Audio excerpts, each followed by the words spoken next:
boys and girls, and welcome to another There Is a Place trailer. Okay, keep your eyes and ears open for There Is a Place TV show. Maybe you've been watching it. I don't know if it's on the air. If not, keep your eyes and ears open for it. It will show up. Right now, we have trailers to prepare us for the TV show. Okay, today we're going to have our 10th trailer. Last time in the 9th trailer, we talked about Thomas Jefferson. If you talk about Thomas Jefferson, I guess we got to talk about John Adams. Okay, so let's talk about John Adams, also a revolutionary, just like Thomas Jefferson was for that time period. And we're There Is a Place. We are revolutionary, peaceful revolution. To change the world to a better society, an economic, democratic one for all of us. Okay, in order to do that, we have to understand revolutionaries of the past. Also, to look at a lot of revolutionary types of statements that different people may have made in the past, to understand them and to move forward, to apply them to our new type of society that we're working to develop.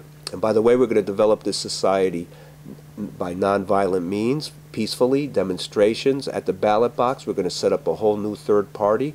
And we're going to have a society in the future, an economic, democratic one, like I said. And what that means is the workplace is owned and controlled democratically by the workers, and the government is owned and controlled democratically by the workers. The way it is today, it's for the most part, it is owned and controlled by an elite, less than 1%.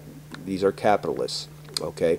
Historically, different societies have been controlled by different types of elite. Today, in our future society, it's going to be owned and controlled and run by the workers, and it's going to be done democratically. We're going to have a different type of society, a better type of society. By the way, I'm your host, the storyteller. Let's get talking about John Adams here, 1735 to 1826.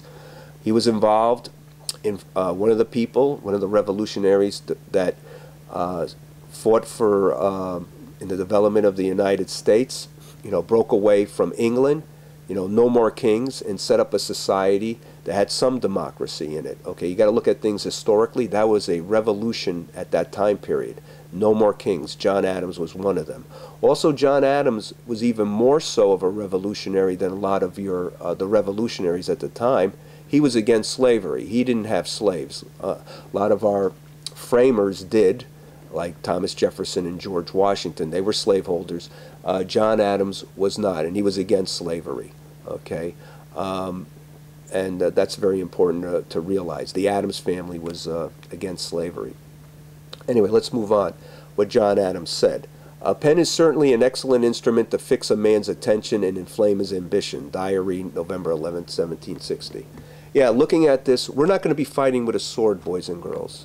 Okay, to change to an economic, democratic one. We're going to be doing it peacefully, and the way the technology is today, the way things are set up, we could do it through the ballot box. In other words, the pen is mightier than the sword today, okay?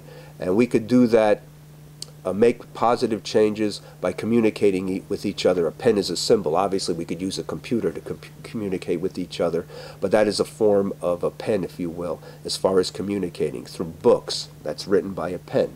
Okay, this is important. This is how we're going to change the world to a better place, to an economic, democratic one. Let's look at another quote by Adams. There is danger from all men. The only maxim of a free government ought to be to trust no man living with power to endanger the public liberty. Right. In other words, when we look at a government, what makes democracy work, to have a true democracy, you can't trust any man living with power. That can endanger the public liberty. We're talking about, nobody should have the power. Because if no one has the power, all of us have the power.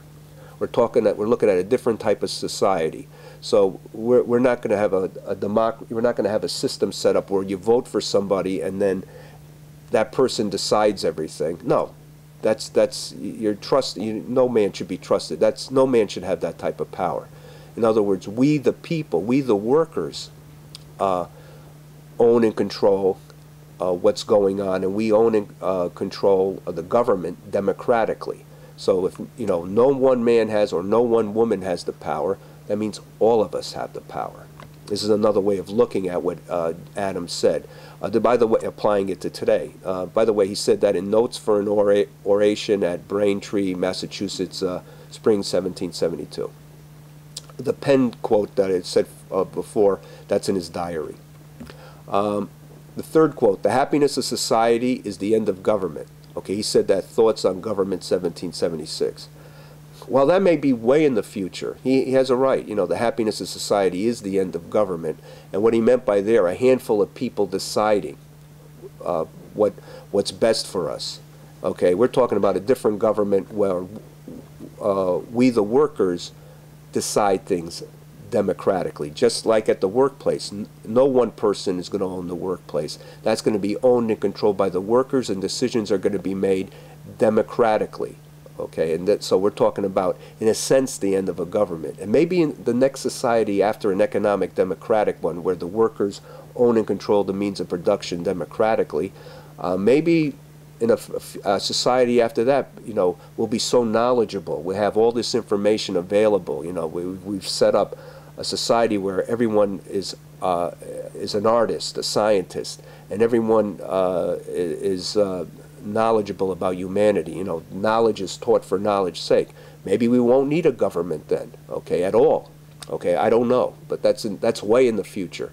But in a sense, the end of a government, you know, applying to what Adams says, end of a government where just a handful of people make all the decisions. Okay, that would be the happiness of society, and where the workers own and control the means of production and run things democratically. John Adams said, "I must study politics and war, that my sons may have liberty to study mathematics and philosophy. My sons ought to study mathematics and philosophy, geography, natural history, naval architecture, navigation, commerce, and agriculture, in order to give their children the right to study painting, poetry, music, architecture, statuary, tapestry, and porcelain." This is a letter to Abigail Adams, May 12, 1780. He's right. There is a process. In other words, if you look at as far as revolution in the United States, and we're going to apply it to the world, first, no more kings. That was the first revolution, and then you set up a society with some democracy. Our next revolution in our country was with Abraham Lincoln, no more slaves, and replaced it with a market economy. Now the next revolution is going to replace the market economy with economic democracy. Okay, just like Adams said, first I study mathematics and philosophy, which leads to my sons studying philosophy,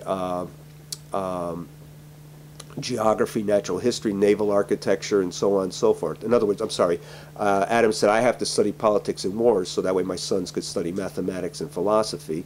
And then my sons study that so that way their children could study painting, poetry, music, architecture, and so on and so forth.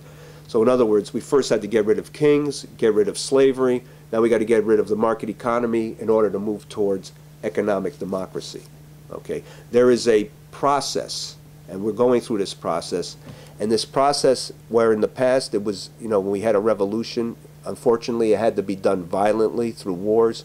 This new revolution is going to be done at the ballot box. It's going to be done peacefully, non-violently. Okay, a different type of revolution, because our future society is going to be peaceful, loving, caring, where there's going to be lots of awareness and joy. Okay, you could see these quotes, what I said about Adams. I gave the where you could find them, the original sources, but also you could find them in Bartlett's quotations. Okay, boys and girls, you know, keep your eyes and ears open to There Is a Place episodes. Also to look for future trailers, watch future trailers, but look for the episodes, the half-hour episodes. I think you're going to find them very exciting. Until then, boys and girls, remember the revolution is coming. See you next time.